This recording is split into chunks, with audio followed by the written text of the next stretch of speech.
Oh boy, more mugs, more mugs, more mugs. We got mugs. One thing about this country, El Salvador, Stacy Herbert, is that they love their mugs, they love their coffee. And whenever you go to an event, whenever you're being rewarded, whenever you're being gifted something, it usually involves a bag of coffee and a coffee mug. Now, we've only been here a year and a half. We have at our house probably 47,000 coffee mugs. Beautiful. They're gorgeous. Here's one with a Targos on it, the little bird. Tweet, tweet, tweet. The local bird, the national bird is fantastic. The coffee is always appreciated because it's the best coffee in the world. Now, let me throw in a movie reference here. Donnie Brasco with Johnny Depp and Al Pacino. There's a scene where they're in the kitchen and Al Pacino's making them dinner for Christmas and they exchange gifts. And Al Pacino gives Donnie a $200 in cash. And then Donnie thanks him very much and gives him $200 in cash. The reason I bring that up is because in this country, during various parties and get-togethers, somebody will give you a bag of coffee. And in exchange, to show your appreciation for them, you give them a bag of coffee. Net, it's the same, coffee everywhere, and that's what it's all about. Well, the thing is, $200 is $200 is $200, but a bag of coffee isn't necessarily always the same. No. So it's not totally fungible like cash is. No, it's a gourmet gift, and you get into the beans, and coffee here is like fine French wine, isn't it? I mean, it's really studied and poured over, not to put too fine a point on it, and it's a gourmet item, and it's the best coffee in the world. And of course, we're going to get some criticisms from other countries like Colombia, but nevertheless, this is the best coffee in the world. Yes, yes, yes. In fact, I was going to talk about this headline about sea spider anuses, because it really made me think of the importance of, fungibility and, the cantillionaire class and how much money they print. Because it made me think of not only shitcoins, but it actually also made me think of central bank policy. Because sea spiders can read anuses, scientists have discovered. And this to me, because, you and I have had these debates about whether or not there's going to be more QE, because, we had QE, which started at the end of 2008. That was the first introduced into the West, into the United States in December of 2008. Bitcoin, of course, was born a few weeks later, birthed into existence a few weeks later. And then we had QE2, QE3, QE4. I'm not sure if they called it that, but we all called it QE to infinity. And now the question is when this next financial crisis hits, and it will, because that is inevitable. That's what happens in these boom and bust cycles. You could look at the charts of it getting crazier and crazier. What are they going to do? You thought they were going to do more quantitative easing, and I said, well, they're going to introduce a CBDC instead and roll it up all into one. So this, to me, is just exactly like these sea spiders growing new anuses. Well, it's incredible, because the first note that I had before sitting down to do this was a quote from you. You sent me an email saying, quote, works well for the show tomorrow to tie to the sea spiders regrowing their anuses. And I wanted to ask you about that more specifically, because there wasn't any context for me to dive into what the sea spider anus regrowth may pertain to. But what you're tying it to the possibility of QE7 or versus just letting the bonds collapse versus CBDC in the context of the growing financial crisis that we seem to be in, and Lebanon is just part of it. Am I right? Well, now that you put it like that, there is a thing where I do wake up every 2, 3, 4, 5, 6 in the morning. And, people sometimes write notes on the piece of paper next to their bed. I send messages and I see now that maybe maybe there was no context to the sea anus comment. No. But I was just trying to tell you that it was basically a note to myself that the sea spider anuses grow. And I was thinking this because Lynn Alden posted a tweet with a link to a chart, and the tweet reads, the U.S. Treasury actually published this. And this is what the chart looks like. As you can see, that's all you need to know. This is the historical data that they say of U.S. public debt held by the public. And right there at this hockey stick moment is where we are now. So their prediction is somehow by 2096, so this is their own emission schedule. This goes to 2096. Remember, we know the emission schedule roughly for Bitcoin going out to 2140. So we know our emission schedule. Here's theirs, and this is what they say: the public will hold this much debt. Obviously, it's pretty shocking, and it does remind one of not only a sea spider growing a new anus, but it does remind you of what's happening in Lebanon, where they just devalued, on Monday, they devalued their currency by 90%. Yeah, no, I'm getting it now. Lynn Alden, who's a really excellent analyst. So this is, I'm looking at this chart now, this incredible 45-degree angle straight up into oblivion of debt. And it starts now. They're projecting this incredible increase in debt, but they are not suggesting in any way. She goes on to say, to see what Lynn says, austerity historically doesn't work well once you get over 100% debt to GDP. GDP is so reliant on those deficits that cutting deficits hurts GDP too, right? So she's making the comment that to manage this debt, to get into an austerity budget, to try to bring the debt down, it's an impossibility. It's the old sea spider anus analogy. And doesn't that portend, though, doesn't that suggest that they would come back with massive money printing? Well, that chart looks like money printing. Yeah. Certainly their plan is, they're telling you for the next 100 years, or Yeah. I guess it's about 75 years, that their plan is to print a whole bunch more. And their plan is, of course, also for the public to be the suckers at the poker table to buy this. This looks to me kind of like the Celsius bankruptcy documents as well, like all these documents and data being dumped in the New York courtrooms as Celsius bankruptcy unfolds. It certainly looks like a Ponzi scheme, and it quacks like one, and it sounds like one. Yeah. The Torgos doesn't quack. No, the Torgos doesn't quack. But I think it makes a noise. I don't know what it's like. Probably like, wee! Yeah, that's definitely the Torgo sound. You hear that periodically throughout the day. Wee! Wee! No, that's not the Torgo. I don't know. But, Greg Foss, so he said that the debt spiral, pure math, and even the Fed cannot ignore. Fiat debasement is 100% certain. So I guess this is the tied to the Lebanon, right? So Lebanon went through this 90% devaluation on their currency, and this has been a story that we've been watching in horror for the last couple of years, and the inevitability of this debasement was coming. And of course, everyone was suggesting to them to buy Bitcoin. And but for the U.S. economy and the world's reserve currency, the U.S. dollar, this type of debt debasement, which seems on the horizon, of course, spells global problems, right?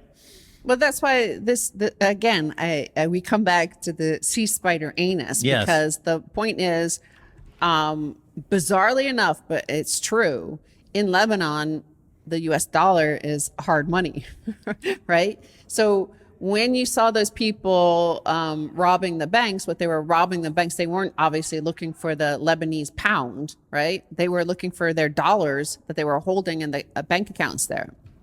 So once the crisis started to hit, of course, they were not interested in handing over their dollars, not only the banks, but also the government itself. They don't want the hard money leaving the country. So they restricted the amount of money that anybody could take. There's some restrictions just introduced in Nigeria as well. I think it's like $44 a month or something you could take out.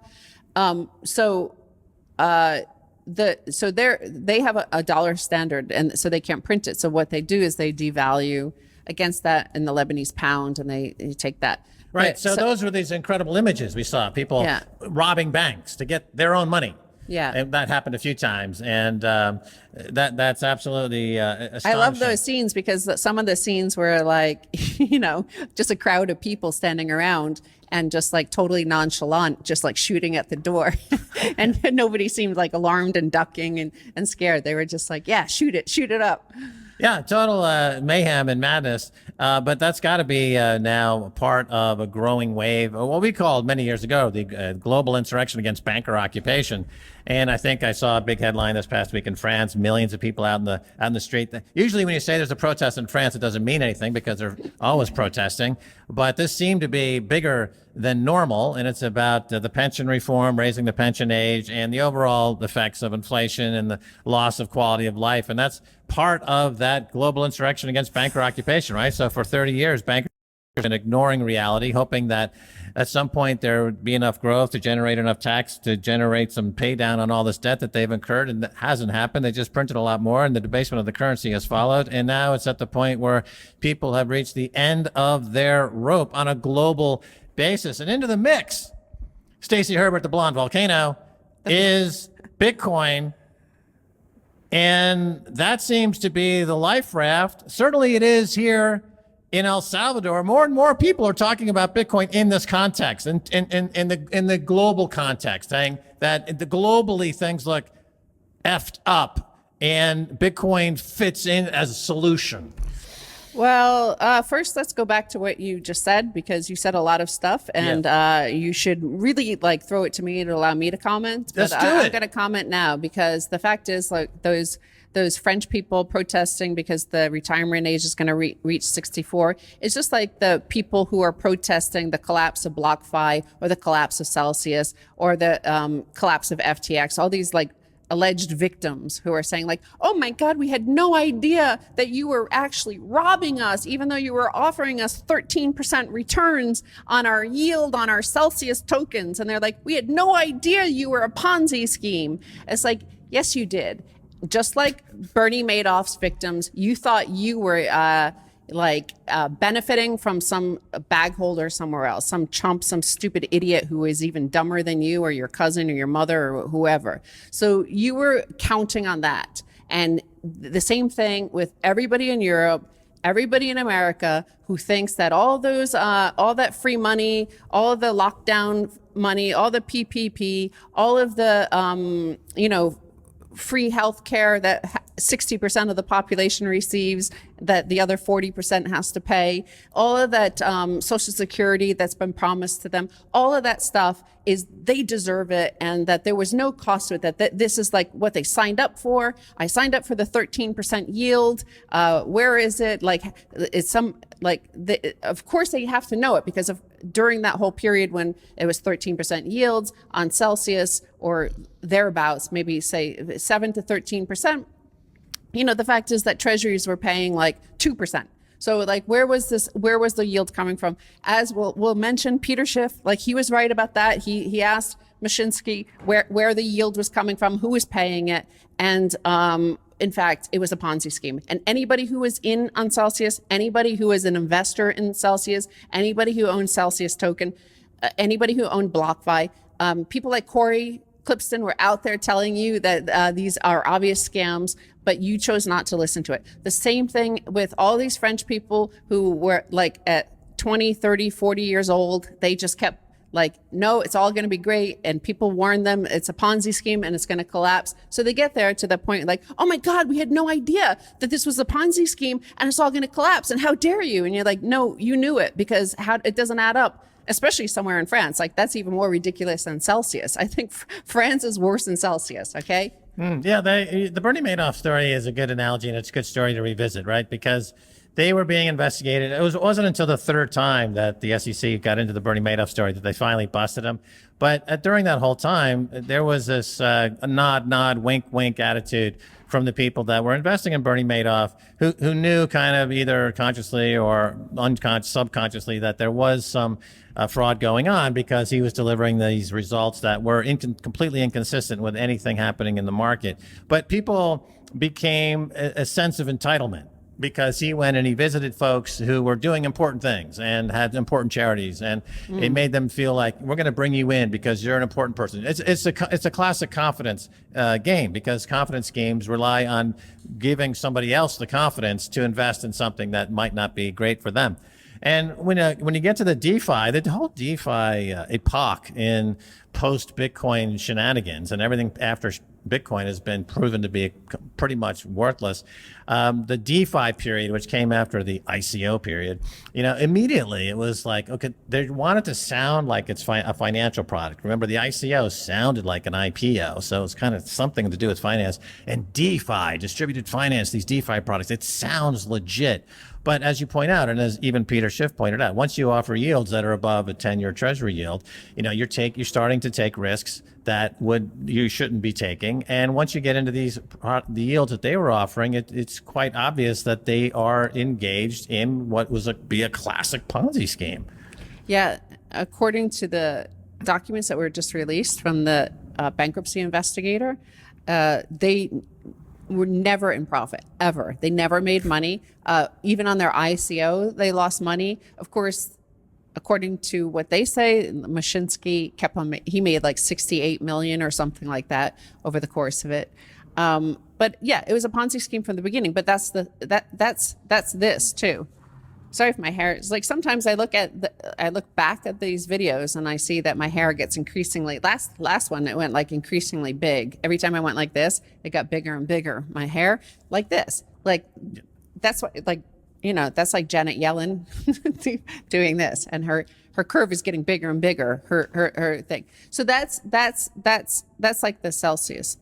Yeah, no, it's like Jiffy Pop. You remember Jiffy Pop popcorn on the stove? You take the lid off, and it's like a big circular aluminum thing, and you put it on your stovetop, and it's got oil in there, and you do the Jiffy Pop. It's pop, pop, pop, pop. It's got all sorts of chemicals in there. Yeah, but it kind of blows up. So that's what I look for. But yeah, the charts always end up looking like that, and it's a chart of a failed experiment in one way or another. And well, they're telling you, this is what the U.S. Treasury is telling you. Hey, suckers. Hey, U.S. Taxpaying suckers. Just so you know, this is you. The public is going to own all of this. The public is you, and you're the you're the ones that are going to have to buy that. And that's the way Ponzi schemes work, right? Everybody is in on it. Okay, the Ponzi operator, the Madoff, the Jerome Powell, the Janet Yellens, they're obviously the operators, and they can't operate this sort of obvious Ponzi. Mashinsky couldn't operate his Ponzi, which was so obvious, if they didn't have willing dupes. Like the dupes are the ones who think like, wow, this is awesome. Like, obviously it's a scam. Obviously it's a Ponzi. But I know some suckers I could flip this to. Like my stupid cousin Bob, I'm going to sell this to him. And it's insane that they would publish a chart like that, because it's like they're telegraphing that there's a massive fraud coming. Like, why do they think they should publish something like that? Because if that's the truth and that's the reality that's going to be going forward, shouldn't they be doing something proactively to stop it? Well, they can't, because it's the exact opposite. So if that's their chart, and then this is Bitcoin's emission schedule. So well said. Yes, exactly. Though we don't go down that steep, it's like more slowly curving down. Yeah. So it's a predictable model, and theirs is predictably insane and predictably chaotic.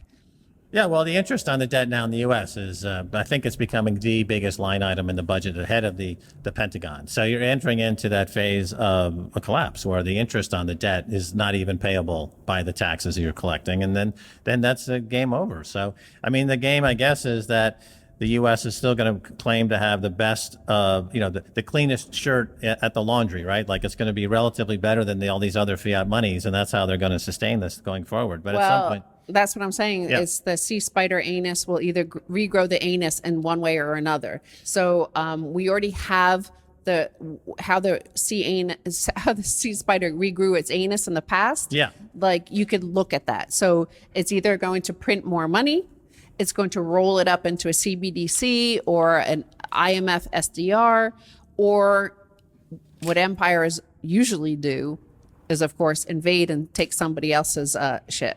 Now, right. they did that with Russia. They took $650 billion of Russian treasuries and gold. Okay, that's like half the debt interest payment in a year. So there's not enough countries on Earth to invade. Hopefully there's some life on Mars, because we've got to take somebody's shit.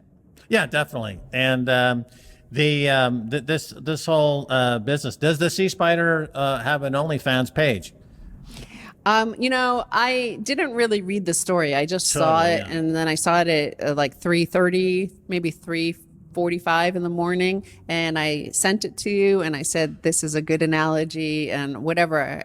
It was without context. A bit of a digression there, talking about OnlyFans. I mean, the comment was made earlier that this type of thing has become totally normalized. Yeah. Which is shocking. I mean, Yeah. I grew up with shows like Leave It to Beaver, where Beaver's mom, Ward, his dad, imagine Mrs. Cleaver doing an OnlyFans page. But Beaver is kind of Beaver is suggestive, though. It's a very suggestive. She could have called her OnlyFans page Leave It to Beaver. And Yeah, this was also like, so when I grew up, I was after the Leave It to Beaver age. Nevertheless, like there was not that hyper commercialization yet. This was still a domestic childhood was still a market to be explored. So we just watched reruns. Like I watched Little Rascals, which was made in like the 30s. So that was all we had on weekend television was television shows from the 30s, 40s, and 50s because they had to fill the weekend hours, and that was only like 4 or 5 hours on the weekend. And we just watched really old stuff. So Yeah. there was nothing for my generation that was newly created other than like maybe Romper Room or things like that. Yeah, Romper Room was there. I used to get up on Saturday mornings at 6:00 a.m. and watch a show called Modern Farmer. That was on TV. It was the only show on TV. Because remember, in those days, 6 or 7 hours a day, it would be just a color test. Beep, Yeah. right? You had no programming. And then at 6:00 in the morning on Saturday, it would be Modern Farmer.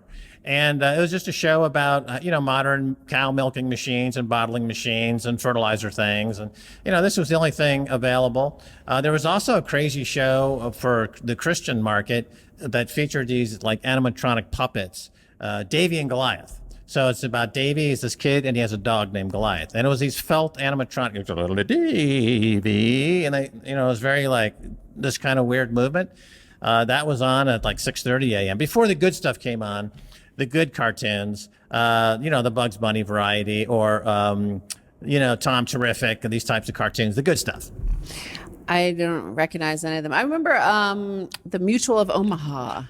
Remember their Marlon Perkins. Yeah. They had the Mutual of Omaha like movie hour sort of thing. What did they show? I just remember the guy in that dark room, and he'd be like, "Hi, this is the Mutual of Omaha." so that was kind of in the days. So that Ken Burns documentary about the development of country western music out of the basically they used to have these fairs across America, and at those fairs this is how radio was built in the U.S. It was actually life insurance companies and mostly life insurance companies, some dentists, flour. Like, so a local advertiser would build this tower and then just start to broadcast saying like, hey, this is the the Orange Pill podcast.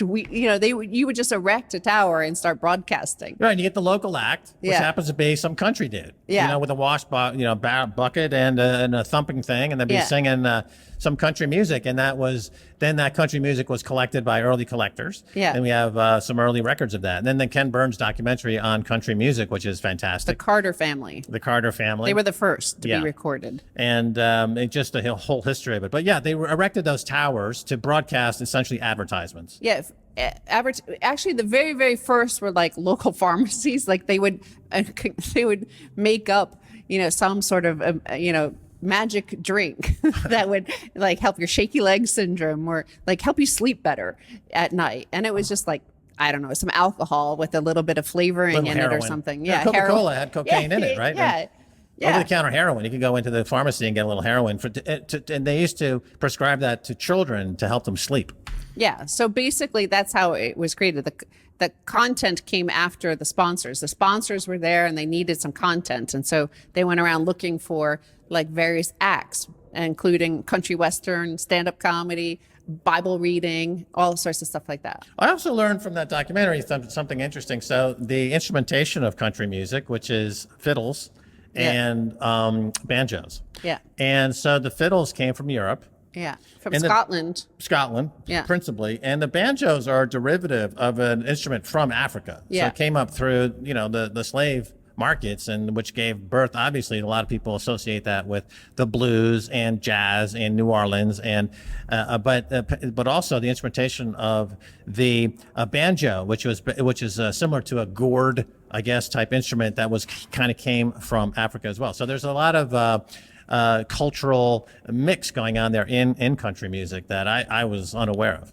It's kind of cool. Ken Burns was good at highlighting that, especially early country, because it went through, it went through like an Elvis period in the 70s, like Elvis in his Vegas period. Like country western did that for a while, but very early country western was very, very poor white, like Dolly Parton's family, like 13 kids out in a tiny little shack, coal mining country, and African Americans, and there was a lot of storytelling and singing and the blues, and so they grew up together, and then it like kind of went down its own path where all the early country western stars were people like Dolly Parton and well, I mean, it was great music. One of the greatest country records ever recorded is Ray Charles. Yes.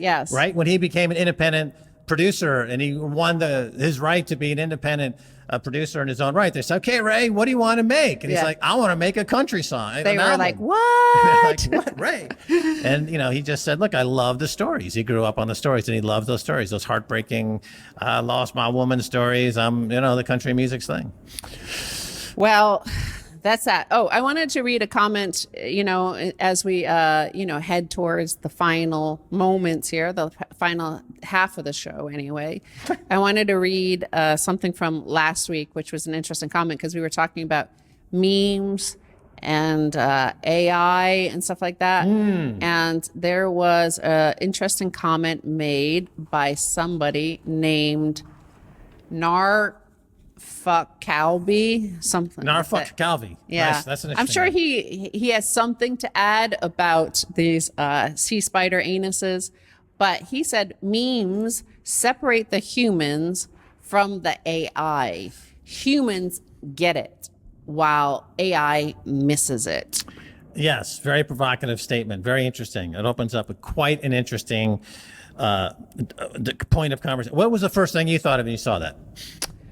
I thought just, wow, there's always a battle going on. This is the thing of evolution and yin and yang and electron and proton and all the forces of nature. There's positive and negative, light and darkness, dark matter and all these things that there's always a force, an equal and opposite force on almost everything, good and bad.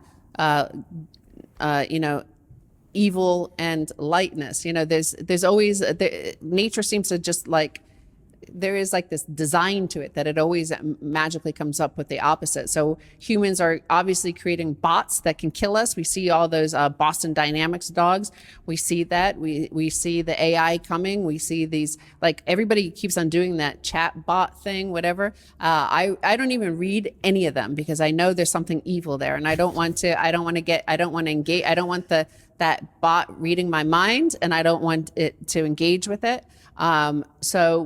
But I know memes are powerful, and I know that it feels like it's a force for good, and we need a force for good against the forces of evil that include the bots, that include the AI, that include the CBDCs, that include their surveillance state, and we need weaponry against it. And the weaponry against it has to be asymmetric. And it's hard to pin down a meme because the memes are very anti-fragile, so they could escape into another meme. Remove the laser eyes from that. We'll put on dildo eyes instead. They could just reemerge. So we've invented something to fight the evil doers, the people who want to control. Whether it's the money printing, the cantillionaires, the global organizations, whether we know it or not, even the fact that Bitcoin was birthed on January 3rd, 2009, just weeks after quantitative easing started, just weeks after the money printer started, Bitcoin started, TikTok next block. These things, there's a beauty to it. This is how nature works throughout the entire cosmos. This is how it works. Yeah, if I get the premise of that is that the machines or the robots are not great at reading the memes, right? The memes are too subtle. the memes can't be read. I mean, if I understand kind of what's being said there, that the memes keep us human. And then for me, what I think about is that the robots are assimilating, and they are becoming part of an integral, inseparable part of our reality. And so, in my view, I think I would have to consider the fact that a lot of memes are generated by self-aware, self-conscious robots, that they can create memes in ways to cause disruption. And so I think that this is part of the feedback loop and feedback mechanism that, for me, represents something of an existential threat, because the robots, whether it's the fact that the robots now became the best chess players in the world, that was a major milestone in my book, because for thousands of years that was the pinnacle of kind of gamemanship and intelligence. That fact that the robots were creating art, and this AI art that is being used, and there's a great essay by Charlotte DeCamp, who wrote in Variety magazine about the relationship between art and AI art and living artists and those types of things. So I would like to think that there is a refuge for humans against the encroachment of AI. I really do. But I also, and I just feel like the robots are getting really, really good at inserting themselves into every bit and piece of our existence. I disagree with you there. You think there's going to be QE. I don't think there's going to be QE. I think there's going to be a CBDC instead. I also don't believe at all that shitcoiners can't meme.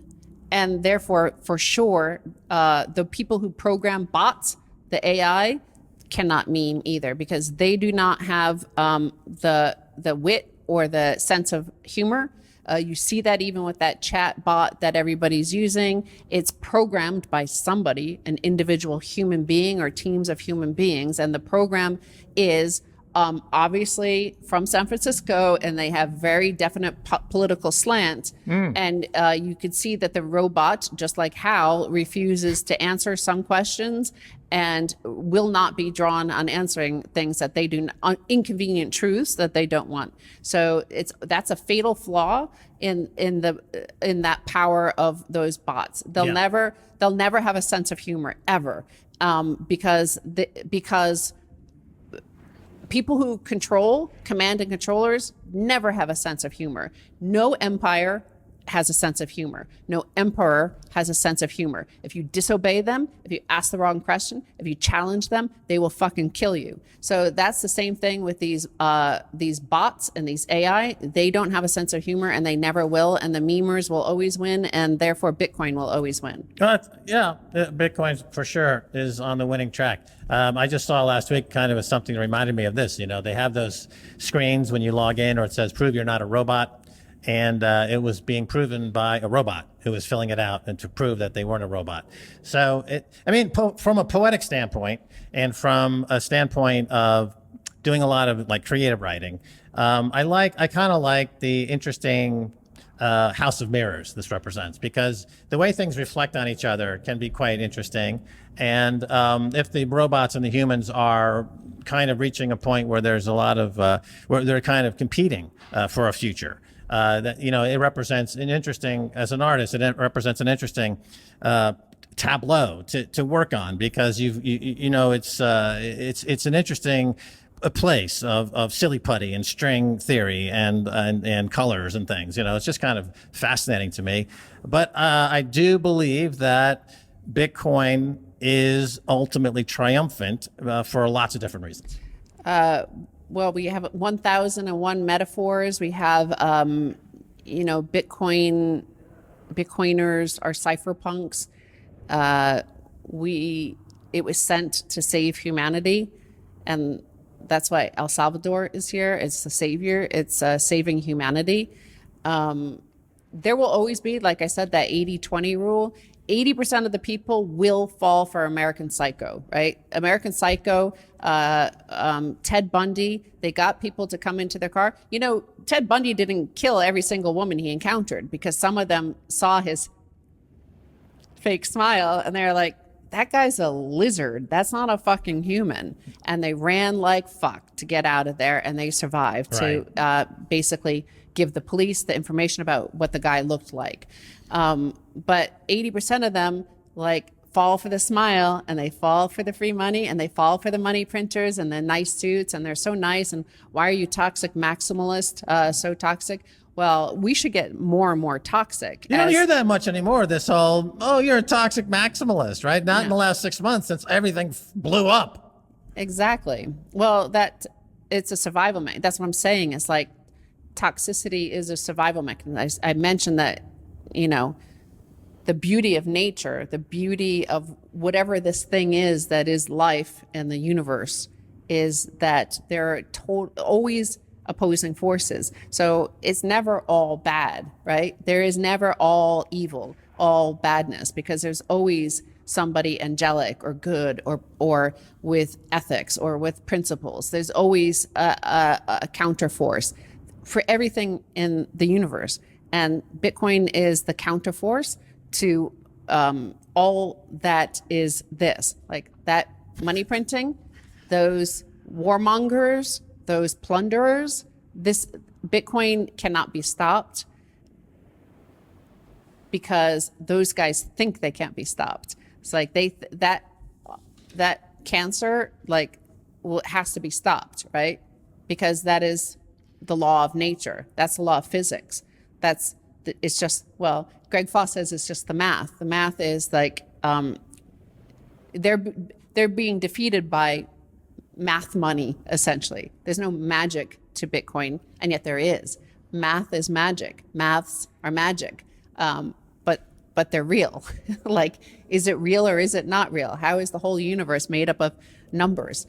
And yet we see it in all these different colors and beings and forms of existence and clouds and Torgos and Max Kaiser and your legs and this microphone. Yeah, okay. So the history that you're talking about, I mean, this has been with us since the beginning. The good and evil, the forces are all in opposition. They're fighting each other. And what I have become aware of, though, in the last 15 years, 20 years, is that it has become digital. And digital is a space that I think is cerebral. And so the war for good and evil, which used to be an extension of our being and used to be out there somewhere, and talk about the great classics like Homer, the great epic poem through an ancient world, fighting good and evil and discovering things. It was very analog.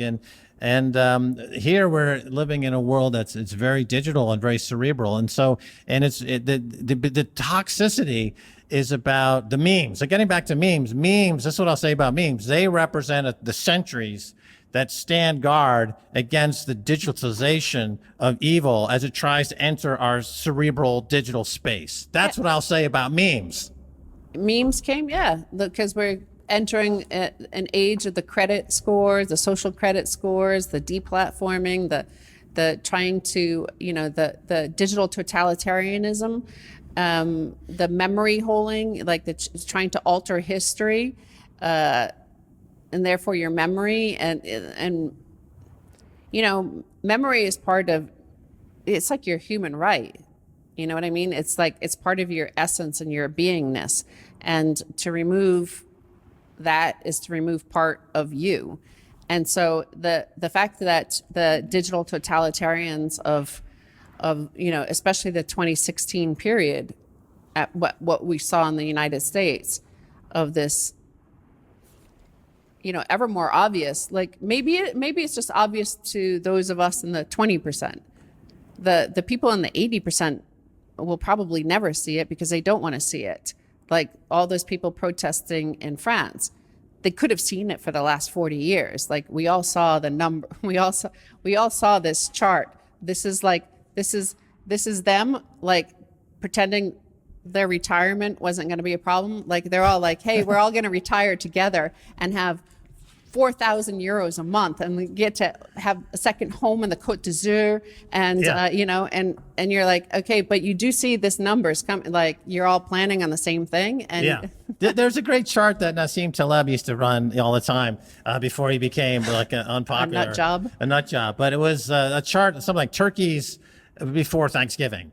Right. And for 364 days, it's great. And then on one day, suddenly it's complete disaster. It's Thanksgiving Day. Yeah. And that's the kind of charts we're talking about. So the turkeys, you know, we're all heading to that arbitrage at the end of the long siesta of complacency. And then suddenly it all hits at once. And everyone's like, oh, what happened?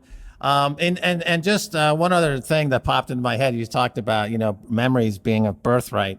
And there's that fantastic scene in Blade Runner, of course, where the replicant is on the roof with Harrison Ford. It's raining, and he gives this incredible speech, which I understand Rutger Hauer, who is the actor, a lot of it was improvised, talking about his memory as a replicant and seeing storms on foreign planets and warfares. And he gives a moving speech where you're crying, and the part of the speech is like tears in the rain. And you're sitting there crying, and he's a robot, you know, and he doesn't, you know, Harrison Ford, he doesn't let him drop off the building. And so there's an artistic intersection at play there that was just brilliantly realized in that moment in that film.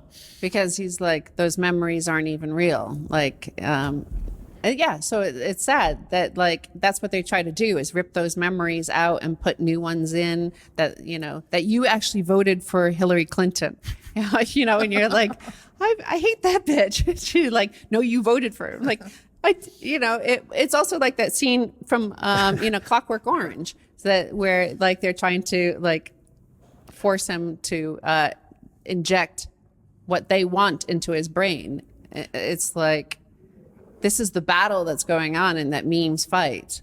Yeah, totally. I think that's the thing about memes is that they're able to cut through and speak to us directly on the human level, I think is what we're saying. So the AI is, and you can't fight it because like, how can you fight the Mona Lisa? Like Mona Lisa is like the original meme, right? Because who the fuck is she? Like she has no eyebrows. Like what the hell? Like where is she looking? Is she like Marilyn Manson? She has no eyebrows? Is she smiling? Is she laughing at you? Is she laughing at something else? Like what is she doing? And there's no way to like, you know, you've been in there, like 1,000 people will be watching it and there are 1,000 different interpretations of what they're seeing. 500 years later, they're still unable to pin her down. So that's like a meme. So no AI will ever be able to pin her down, just like no human in all these hundreds of years since she was painted can pin her down. Nobody can pin her down. And that's what a meme does. That's the same thing. So Da Vinci is still very much in play. 500 years later, with the Mona Lisa, is still showing us and telling us and guiding us toward a future in some way. I mean, so it's the most viewed artwork in the world. 25 to 30,000 people see the Mona Lisa every single day, and it still has the power of attraction that it had, you know, hundreds of years ago, and that says something about memes. That says something about memes. That's a good time to end because you know what? You know, I was thinking that. You know, the Mona Lisa was stolen, of course. Yeah. What is it, like right before World War II? Mm-hmm. Some Italian stole it and wanted it back in Italy, saying this belongs in Italy, you know, and we want it back. Right. And so, you know, there's all those like feuds going on in Europe between the French and the Germans and the Italians. Like everybody's, you know, who invented the pasta, who invented that cheese, who's got the better cheese, who's like, nobody ever like argues like if Germany has any good food. No, it doesn't. Like, not usually. No. Even if it's like, I was going to say Wiener Schnitzel, but that's like Austrian. That's Viennese. Austrian. Yeah. Yeah. So they don't even have anything that's unique. So no, just some sausages. Just 1,500 different sausages in Germany. Yeah. 350 different cheeses in France. And okay, well, we got our mugs. So we add this to the collection, or this will be a recurring thing. We got our baseball caps. We got our hats, and we're ready to rock and roll. We hope you have a wonderful week, and we'll be back next week. Bye, y'all.